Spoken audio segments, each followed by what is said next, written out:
বাড়িঘরে যদি না থাকে, আসলে বাড়িঘরের হাল অবস্থা ভালো থাকে না। আপনি যতই পরিষ্কার করে রাখেন না কেন, আমরা একদিনের জন্য আসছি বাড়িতে, তাও খাবার নিয়ে আসছি। দেখতে পাচ্ছেন খাবার গরম করতেছি। তো এমনিতেই এটা হালকা হালকা শর্ট করে আমি একটু অভিনয় করছি যে হাও করে উঠছি, তো বাচ্চার মা ভয় পেয়ে গেছে।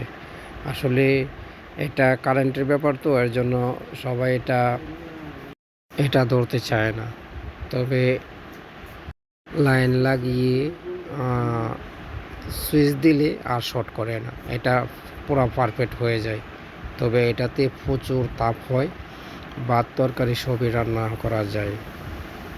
ছোট্ট 2-3 জনের জন্য এইটা একটাই যথেষ্ট। তো এটা কোনো কাজে লাগে না আমাদের এখানে, এটা সাময়িক কাজের জন্য রাখা হয়েছে।